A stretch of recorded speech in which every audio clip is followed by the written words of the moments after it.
carta aos Efésios, e nós já ouvimos que a carta aos Efésios é a rainha das epístolas, que a carta aos Efésios é uma das cartas mais importantes para a formação da sua fé.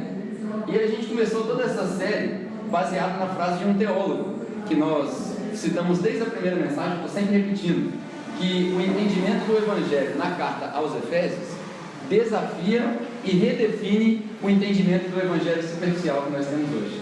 Essa frase foi a frase que nos ajudou a desenvolver essa série toda, e hoje você vai começar a entender como que a carta aos Efésios redefine o seu Evangelho, porque desafiar o entendimento do Evangelho nós já desafiamos. Do capítulo 1 ao 3, como eu já mencionei, a carta aos Efésios é dividida em duas partes. Do primeiro ao terceiro capítulo fala-se das coisas que nós devemos crer, das coisas teológicas, daquelas coisas que às vezes a gente passa rápido. E do quarto ao sexto capítulo fala-se das coisas práticas, daquilo que a gente tem que pôr em prática. Ou seja, na primeira parte, Paulo trata das coisas que devemos crer. Na segunda parte, Paulo trata das coisas que devemos ser e fazer. Hoje, nós vamos começar a redefinir o Evangelho. Aquele Evangelho que nós entendemos, nós vamos começar a redefini-lo, porque nós vamos começar a colocar em prática as coisas que nós aprendemos. Talvez seja até desconfortável para você algumas coisas que eu citar, mas você vai entender ao final dessa série que colocar em prática é muito melhor. Hoje você vai começar a entender que saber muito e fazer pouco é saber nada. Começa por aí, saber muito e fazer pouco é saber nada, porque nós precisamos colocar em prática, como o próprio Tiago diz, a fé sem obras, ela é morta. Então nós precisamos aprender a colocar em prática. Capítulo 4 é um capítulo que fala do tema da unidade. Tudo aquilo que nós citamos desde o primeiro capítulo, que Deus tinha um propósito de unificar todas as coisas nele, todas as pessoas nele, o capítulo 4 é o capítulo clássico, que fala desse tipo de coisa. E hoje, nós vamos ler só do primeiro ao terceiro versículo. Hoje vai ser bem rápido. Nós vamos ler do primeiro ao terceiro versículo e ali desenvolver alguns pensamentos. Se você tiver a sua Bíblia contigo de papel, você pode abrir. Se for digital, você pode ligar. Se você tiver o aplicativo que a gente usa, você pode acompanhar o texto ali e você vai ver o texto que nós vamos ler. Efésios do capítulo Efésios capítulo 4, do versículo 1 ao 3, é o que nós vamos ler. Diz o seguinte: como prisioneiro do Senhor, rogo-lhes que vivam de maneira digna da vocação que receberam. Sejam completamente humildes e dóceis, e sejam pacientes, suportando-os uns aos outros com amor. Façam todo o esforço para conservar a unidade do Espírito pelo vínculo da paz. Essa é a passagem que nós vamos explorar hoje. Nós vamos começar de versículo por versículo. Ali logo no versículo 1, quando Paulo diz que ele se considera um prisioneiro, ele diz: como um prisioneiro, eu rogo-lhes que vivam de maneira digna do seu chamado. O que é o prisioneiro? Paulo com certeza sabia o que era ser prisioneiro. Se você não costuma frequentar a igreja e não sabe quem é Paulo, Paulo foi o cara que provavelmente escreveu Efésios, escreveu grande parte do Novo Testamento, e a maioria das coisas que ele escreveu ou em prisão domiciliar, ou até durante tempos de prisão física. Esse era Paulo. Ele era um perseguidor da igreja e se tornou um dos maiores promotores da igreja. A maior parte do Novo Testamento que você tem hoje foi escrita por ele. E aí Paulo, sabendo o que é ser prisioneiro, ele se coloca nesse lugar. Eu como um prisioneiro de Deus, de Cristo. Por que ele diz isso? Porque nós já discutimos desde o capítulo 2 o assunto da graça. A graça de Deus para conosco. Como que Ele faz por nós aquilo que nós não merecemos. E como isso é constrangedor. Como a graça de Deus é constrangedora. Porque eu, pecador, que merecia a punição, agora recebo a graça de Deus sem ter feito nada por ela. E aí Paulo se constrange com essa graça e diz: eu sou um prisioneiro, porque eu não consigo fazer outra coisa que não seja pregar e ensinar deste Evangelho da graça. Note que Paulo, ao longo das cartas dele, ele fala repetidamente desse tema da graça, o contraste da lei e da graça. É como que se ele talvez se lembrasse, na carta à igreja em Gálatas, na cidade de Galátia, ele tem uma outra frase que também é bem famosa. Se você já frequenta a igreja há um tempo, você vai lembrar assim que eu começar a falar. Ele diz assim: eu fui crucificado com Cristo, portanto já não sou eu quem vivo, mas Cristo vive em mim. Ou seja, saiu a minha vontade, saiu tudo que eu tinha, e agora é Cristo que vive em mim. Como o nosso amigo Michelin também já diz, né? É uma frase interessante que ele usa: bananeira da, macieira da, Jesuseiro da Jesus. Dentro de nós tem que ter Jesus para dar frutos de Jesus. Muita gente acaba confundindo essa liberdade. Quando Paulo cita que nós somos prisioneiros, e aí a gente contrasta com a graça, porque a graça nos libertou da lei, tirou o véu, toda aquela história, as pessoas confundem a liberdade com a libertinagem, liberdade com liberalidade, e as pessoas esquecem que você tem vários benefícios por ter sido salvo, mas também tem certas responsabilidades, e é isso que nós vamos lembrar hoje, dessas pequenas responsabilidades. Ele continua dizendo o seguinte: eu rogo-lhes, como prisioneiro, que vivam ou andam de maneira digna da sua vocação, ou do seu chamado. Na primeira parte de Efésios, nós entendemos o que é o nosso chamado. Às vezes a gente se confunde, e essa série de mensagens longas nos ajuda a esclarecer isso. O que é o seu chamado? Para que Deus te chamou? Deus te chamou para ser feito a imagem e semelhança do Filho dele, para ser unido com ele. Foi por isso que Deus te chamou, simples assim. Ele te chamou para ser um. E aí ele reflete aquela oração que Jesus fez no final da sua vida, lá em João 17, se você se lembra. Algumas pessoas dizem que é a oração sacerdotal.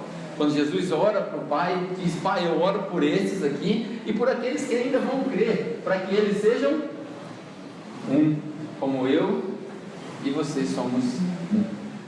A oração de Jesus, que se transfere para cá, para Paulo, nesse contexto de unidade, é que nós sejamos um. E aí a parte prática de Efésios vai começar a coçar e doer no nosso corpo assim que eu chegar já no finalzinho dessa parte. Esses dias eu vi um vídeo de um pregador famoso, não vale a pena citar o nome, porque nosso trabalho não é criticar os pregadores que estão por aí, nosso trabalho é pregar o Evangelho. Mas eu vi um pregador dizendo que ele é contra a Bíblia digital. Ele é a favor das pessoas carregarem a Bíblia debaixo do braço delas. Nada contra a Bíblia digital, mas você pode reparar que eu não tenho. Nada contra a Bíblia de papel, mas você pode reparar que aqui eu não tenho uma Bíblia de papel. E ele era contra. E ele disse que o crente tem que ser identificado por causa da Bíblia debaixo do braço. Foi o que ele disse. Aí, no momento que eu estava vendo, eu estava comentando com alguns amigos, eu falei: isso é um absurdo, porque o cristão não é identificado nem pela roupa que veste, nem pelo estilo de penteado que ele tem, nem pela cor da pele que ele nasceu. O cristão é identificado por causa da maneira que ele vive. A árvore, ela é conhecida pelos seus frutos. A árvore não é conhecida pela beleza dela, é conhecida pelos seus frutos. E o único fruto, nós já discutimos desde a primeira mensagem da nossa série lá em janeiro, o único fruto que é esperado de nós é que nós demos frutos de Jesus. O único mandamento que Jesus, quando os fariseus perguntaram para ele qual que é o único mandamento mais importante, ele falava: amar ao próximo como a si mesmo, porque é impossível você dizer que ama a Deus se você não ama o próximo que você vê. Então começa pelo próximo, começa na horizontal para ver se você chega na vertical. Essa é a praticidade do Evangelho, amar ao próximo como a si mesmo.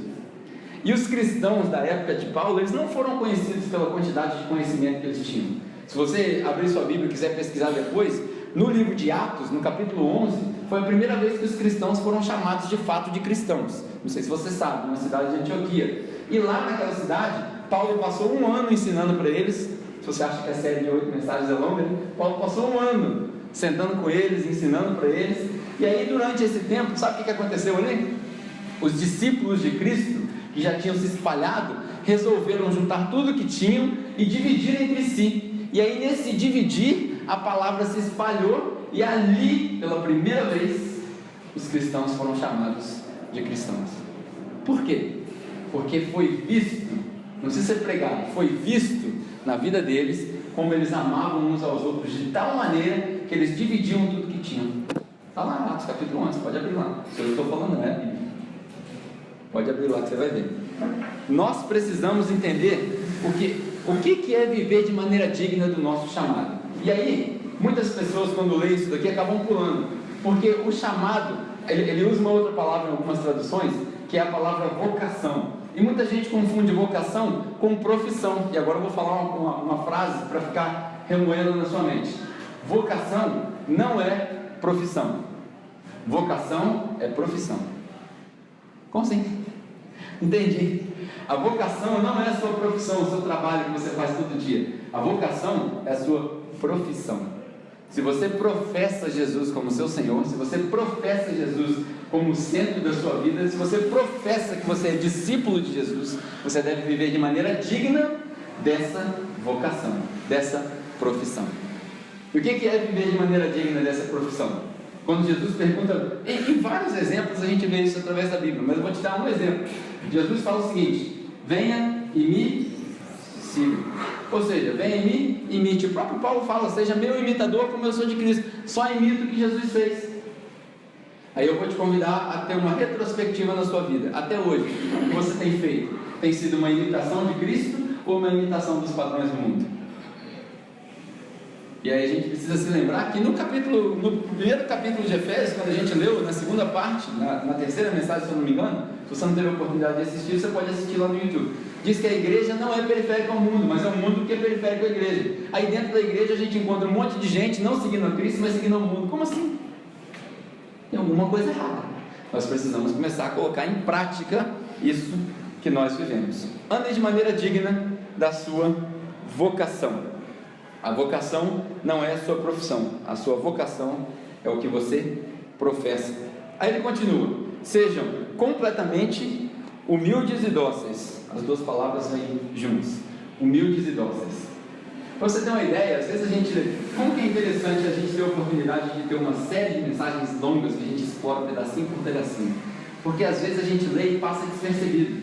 Você sabe que essa palavra humilde, essa aí que está na sua Bíblia, não existia em grego? Sabia disso?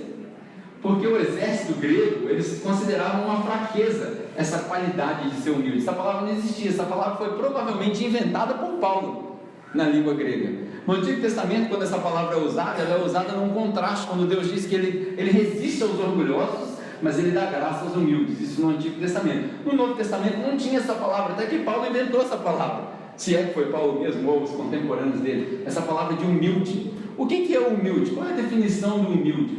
O humilde é a pessoa que se coloca depois do seu próximo. Sabe que a gente vive num mundo onde tudo é centrado no meu umbigo.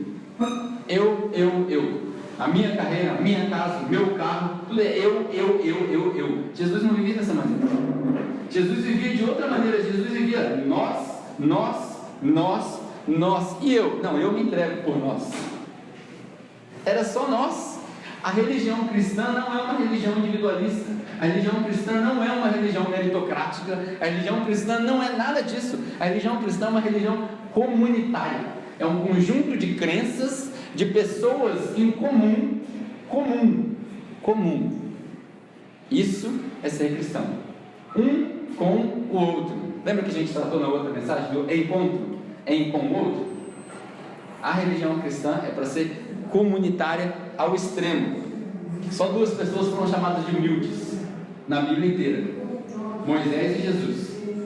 Moisés foi chamado de humilde num dos textos que provavelmente ele escreveu. Então, se foi ele que escreveu, ele já não era tão humilde assim. Quando ele diz que ele era a pessoa mais humilde que já existiu, se foi ele que escreveu, talvez ele não era tão humilde assim. E a outra pessoa foi Jesus. Só esses dois foram chamados de humildes. E aí ele diz: sejam completamente, não parcialmente, completamente. Sabe o que isso quer dizer? Quer dizer o seguinte: eu vou me dar todo mesmo. Várias vezes que eu converso com as pessoas a respeito dessa característica da religião cristã, de ser discípulo de Cristo, quando eu falo para as pessoas que você tem que se doar todo mesmo, as pessoas falam: mas se eu me doar todo, daí eu também vou estar pedindo. Ah, mas é isso mesmo. A frase-chave é a seguinte: se todos participarem de tudo, ninguém terá falta de nada. Captou? Principalmente no âmbito espiritual, não foi mérito seu, foi dado de graça. Se você acha que é mérito seu, essa é a primeira coisa que você já tem que entender: que Deus é tão misericordioso contigo que não te fulminou até agora, porque você não entendeu que foi tudo dado. É importante que a gente entenda dessa maneira, o que é ser humilde? O que é ser humilde? Ser humilde não quer dizer ser pobre. Não é isso que eu estou querendo dizer. Não estou querendo dizer que é errado ter dinheiro, que é errado ser rico, é errado ser próspero. Não. Até porque Paulo tem uma recomendação para os ricos. No final da primeira carta a Timóteo, no capítulo 6, Paulo fala para ele: Timóteo, faz o seguinte, lembra os ricos aí, para eles serem ricos em boas obras. Ou seja, qual é a dinâmica? Para que você recebe tanta bênção na sua vida financeira? Para que você compartilhe com os outros. O objetivo da religião cristã não é minimizar nem maximizar, é equalizar. Não é minimizar nem maximizar, é equalizar. Qualquer lugar que você for que as pessoas pregarem para você que todo mundo tem que ser pobre, está errado. E qualquer lugar que você for que as pessoas pregarem para você que todo mundo tem que ser rico, que Deus traz a bênção, que você faz isso, que você barganha com Deus, que você traz 100 e Ele te dá 1000, que você traz 1000 e te dá 10.000, também está errado. Porque o objetivo da religião cristã é equalizar. Equalizar. Note que eu não disse igualar, eu disse equalizar. Para esse som sair desse jeito aqui, ele precisa ser equalizado, não igualado. Se eu igualar todas as bandas da frequência, do grave, médio e agudo, vai dar microfonia. Captou? Se eu igualar todas as camadas da sociedade, vai dar microfonia na sociedade. Captou? Porque o próprio Jesus disse que os pobres você sempre terão contigo. Ou seja, eles estão aqui, não é para a gente humilhá-los, é para que nós possamos exercitar a nossa generosidade. Porque se você não percebeu ainda, quem é abençoado em participar da bênção é o que participa, não o que recebe. Captou? Por quê? Frase famosa: é melhor dar do que receber. A gente precisa aprender isso. É melhor dar do que receber. Sejam humildes e sejam dóceis. O dócil quer dizer força domesticada. Força domesticada. Vou te dar um exemplo. Como que o homem consegue cavalgar num cavalo? Quem é mais forte, o homem ou o cavalo? Quem é mais forte, o homem ou o cavalo? Cavalo, óbvio. Eu sei que tem uns cavalos no meio da gente, né? O homem é mais fraco do que o cavalo, mas ele aprendeu a domesticar o cavalo. Domesticar não quer dizer matar, tirar o instinto do cavalo. Não, ele usa a força do cavalo para a vontade que ele precisa. Nessa analogia, você é o cavalo, Deus é o dono. Captou? Eu e você somos o cavalo, Deus é o dono. Nós temos um instinto, nós temos uma natureza, nós somos criados obviamente de acordo com a imagem e semelhança de Deus. Nós temos vários problemas, todo mundo tem defeito, mas acima de tudo isso, Deus é o domesticador. Ele domestica tudo aquilo que Ele nos deu para usar de acordo com a vontade dEle. Sejam humildes e sejam dóceis. Sejam também pacientes. Olha só a prática. Humildes, ou seja, coloque o próximo na frente. Seja dócil, ou seja, não age de acordo com a sua vontade. Não seja um animal selvagem. E seja também paciente. Tem alguém aqui nessa sala que te dá nos nervos? Não a esposa, hein? Senão você arruma problema em casa, nem o esposo. Se você não tem ninguém nessa sala que te dá nos nervos, provavelmente é a primeira vez que você veio aqui domingo. Eu tenho um monte de gente que me dá nos nervos, você não tem noção. O pessoal que trabalha comigo, então, eu falo para eles 9 horas, os caras chegam 9h30, você não tem noção. Eu chego aqui e já estou... dá nos nervos. Mas nós precisamos aprender a exercitar a paciência. Por quê? Quando a gente exercita a paciência, a gente desenvolve o caráter de Jesus. Porque a gente aprende duas coisas. Primeiro, que quando a gente é impaciente com as pessoas, a gente precisa ser lembrado que elas são pacientes conosco. Quantas vezes você mesmo já não pisou na bola com a pessoa que te dá os livros? Eu sei que eu já pisei. Essa é a primeira coisa. A segunda coisa é que Deus foi, é e continuará sendo paciente contigo. Porque você vai sair daqui hoje, amanhã você vai cometer uma besteira, você vai pecar, você vai quebrar a lei de Deus, e Ele continua sendo paciente contigo. Tanto que o próprio apóstolo Pedro fala que Deus não está atrasado no julgamento do mundo. Deus é paciente, esperando que todos alcancem o seu arrependimento. Todo mundo vai ter uma oportunidade de se arrepender. Deus é paciente. Nós precisamos ser pacientes porque Ele é paciente conosco. Por isso que Jesus fala, a gente ama porque Ele nos amou primeiro. A gente não consegue fazer essas coisas de nós mesmos. Tudo que é bom, a gente não consegue fazer naturalmente. Não flui assim, hoje eu vou sair de casa, eu vou dar R$1.000 para quem eu ver. Não é assim. Não é natural. As pessoas precisam entender que primeiro vem dele, depois passa por nós. Passa por nós. Sejam pacientes, suportando-os uns aos outros. Suportando-os aqui não é aguentando uns aos outros. Suportando uns aos outros aqui é dando, literalmente, dando suporte. É aquilo que a gente fala, a gente vai entrar na parte prática de Efésios, e nós vamos falar da parte do marido e da esposa. O objetivo do casamento é que o marido transforme a esposa na melhor esposa que ela pode ser, e que a esposa transforme o marido no melhor marido que ele possa ser. Esse é o objetivo do casamento. Que nós consigamos juntos, em unidade, olha o tema aí de novo, alcançar a maturidade perfeita, que é de Jesus. Tudo está em Efésios, tudo que a gente vem falando. A gente precisa entender isso, suportando uns aos outros. Eu me lembro que há um tempo atrás, eu compartilhei uma preocupação que eu tinha com um irmão lá em São Paulo. O irmão nem está aqui, ele está lá em São Paulo. E aí ele conversou comigo, trocou uma mensagem no WhatsApp. No outro dia de manhã cedo ele me ligou: pô, cara, você está de sacanagem comigo, estou chateado contigo. Eu falei: o que eu fiz? Eu que estou ruim aqui, agora você está chateado comigo? Ele falou: pô, perdi minha noite de sono, eu estava benzão, perdi minha noite de sono, porque eu estou preocupado como que você vai resolver essa situação e eu não consigo achar solução. Eu falei: ó, o cara está lá em São Paulo, está nem aqui, está preocupado comigo. Por quê? Porque ele entendeu que nós somos um corpo. E ele sente a minha dor como eu sinto a dor dele. Isso é a igreja. Aí fica mais fácil de entender quando eu falo para a gente dividir as coisas.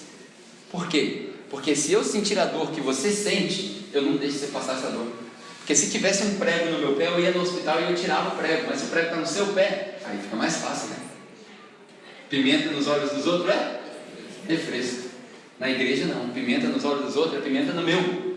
Eu tenho que resolver, é problema meu. Não existe esse negócio dentro da igreja, dentro da comunidade, não existe esse negócio de isso não é problema meu. É problema de todo mundo o tempo todo. Porque se todos participarem de tudo, ninguém terá falta de nada.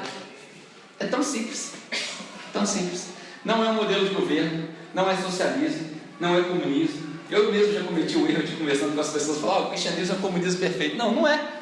Não é, está aqui o Rafael para me consertar. Rafael sempre me conserta. Não é isso. Eu já cometi esse erro de falar isso. Mas o cristianismo é esse tipo de comportamento onde a gente divide as coisas. Sabe por quê? Vou usar as palavras do Michelin para a gente chegar numa conclusão.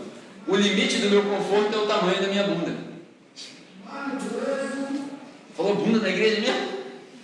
É igreja para quem não gosta de igreja mesmo. Eu estava no restaurante, então vamos escrachar. O limite do seu conforto é o tamanho da sua bunda. Ninguém precisa de um sofá de 5 lugares se você mora sozinho. Você não precisa. A menos que você tenha uma extrema necessidade no seu trabalho, alguma coisa, de ter 5 carros. Você não precisa de 5 carros. Não precisa. O carro, eu vim de ônibus. O carro, deixa de ter um conforto, lógico, todo mundo quer ter um conforto. Não estou falando que é errado você ter um conforto, mas ninguém precisa de carro de meio milhão de reais, não, gente. Ninguém precisa de um carro de meio milhão de reais.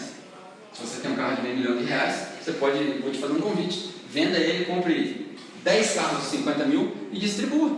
Você vai ser um cara muito mais feliz, porque é melhor dar do que receber. Tão simples, tão simples. E aí, para fechar, ele diz: façam todo o esforço para manter a unidade. Ele não diz façam um pouquinho de esforço, e ele nem diz se esforce muito. Ele diz: façam todo esforço necessário para manter a unidade entre vocês. Só nesse grupo aqui, ó, se você puder olhar sem constranger ninguém, olha ao redor aí. Todos esses que estão aqui, imediatamente aqui, tem alguns que não estão aqui. Hoje a gente tem algumas pessoas, não vou citar o nome para não constranger, mas estou muito feliz de vê-los aqui, porque são pessoas que já não, por alguma razão, não estiveram aqui durante um tempo. Esses irmãos aqui, ó, os que estão aqui, e alguns que você sabe que não estão aqui, são seus irmãos. São seus irmãos. O lá da Batista, lá da Presbiteriana, da Assembleia, são seus irmãos. Quando Jesus diz amar o seu próximo, o próximo é seu, não é da igreja, é seu. São seus irmãos, suas irmãs. Assim como você considera seus irmãos de sangue, considere também seus irmãos espirituais. Sabe por quê? O seu irmão de sangue você vai passar 60, 70 anos na terra. O seu irmão espiritual você vai passar a eternidade. Ou você aprende a viver com ele, ou você está lascado. Um dos dois vai ter que sair do céu. Captou? Essa é a praticidade do Evangelho. Esse é o Evangelho na carta aos Efésios. E aí eu quero te fazer um convite para a gente fechar. Imagine se no nosso meio nós conseguíssemos criar uma comunidade onde ninguém tem falta de nada? Imagina isso. Imagina se a gente chegasse aqui e ninguém tivesse falta de nada. Um precisa de remédio, resolvido. Outro precisa de agasalho, resolvido. Outro precisa de dinheiro, resolvido. Outro precisa de uma bolsa, resolvido. Só aqui nesse meio, se a gente não precisasse ir para o governo, nada disso, só aqui. Imagina se a gente conseguisse criar uma comunidade onde ninguém tem falta de nada. Eu vou mais além. Imagine se aparece alguém aqui que não faz parte dessa comunidade e entra aqui na primeira vez, na segunda vez, e ela vê que está equalizado. O irmão chega num carro mais ou menos, outro chega num carro um pouquinho melhor, o irmão tem isso, o irmão tem, mas ninguém tem falta de nada. E ele começa a reparar como que essa igreja aqui é assim, que ninguém tem falta de nada. Imagine se você conseguisse fazer parte de uma comunidade onde todo mundo divide tudo para que ninguém tenha falta de nada. Pensa nisso. Imagine se você não precisasse ter vergonha de falar: esse mês não deu para pagar minhas contas. E aí tem uma comunidade de 50, 100, 200 pessoas que fala assim: não, peraí, quanto é a conta? É 500. 5, 10, 50, 20, 30, tá pago. Imagina. Ah, mas aí as pessoas vão tirar proveito. Quem que perde? Perde quem tira proveito. Porque é melhor do que receber. Imagina se a gente vivesse uma vida assim, que a gente tivesse tanta consciência clara de que a gente tem tanto que a gente pode dar porque está sobrando. Essa é a igreja que eu quero te convidar a fazer parte. Não é igrejinha de crenças, nada disso. Essa é a igreja onde a prática fala mais alto do que o conhecimento e a lógica, onde a prática vai na contramão da lógica. Essa é a igreja que eu quero te convidar a fazer parte. Beleza? Amém? Pense nisso, reflita nisso, volte na próxima semana, traga seus amigos, porque daqui para frente o negócio vai ficar mais pesado, mais prática. Hoje você tem a oportunidade de colocar em prática, como no domingo passado. Para a gente terminar aqui no domingo passado, a gente falou: não deixe ninguém voltar de ônibus para casa. Se você está de carro, seu carro está vazio, tem um espaço, dois espaços, espere aqui um pouquinho. Hoje tem corrida aqui, então a gente precisa esvaziar o restaurante rápido, mas espere aqui um pouquinho, ou aqui no corredor do pódio, ou então ali na frente, e recrute o pessoal para ir embora. Leva ele em casa. Pô, mas eu moro no Belvedere e o cara vai no retiro. Pô, mas você tem carro. Leva ele no retiro. Não é nas costas. Mas não é nas costas. Leva ele. Entendeu? É uma oportunidade. Outra oportunidade é o agasalho. Se você tem agasalho sobrando em casa, traga o seu agasalho. Nós estamos numa campanha durante esse mês. A gente levou lá na Igreja Batista do Retiro, porque não existe Igreja Batista Presbiteriana, Assembleia, nada disso, tudo é uma igreja só. A gente levou lá, os caras estão dormindo lá, é legal. O Igor está coordenando a campanha. Tem alguns irmãos entre nós que trabalham para o Estado, por exemplo, e o Estado não está pagando. Se você puder também, põe um dinheirinho na caixinha lá. Todo o dinheirinho que for colocado na caixinha fora do envelope vai ser para ajudar os irmãos. Imagina se a gente vivesse numa comunidade onde todo mundo participa de tudo e ninguém tem falta de nada. Vamos ajudar os nossos irmãos que estão trabalhando para o Estado, porque o Estado não paga, a gente paga. Amém? Deixe lá a sua contribuição no final lá, R$5, R$10, seja lá o que você tiver na sua carteira, deixe lá. Porque o seu irmão está precisando mais. Tem alguns irmãos entre nós que trabalham para o Estado, estão precisando mais do que nós. Vamos orar? Para a gente encerrar?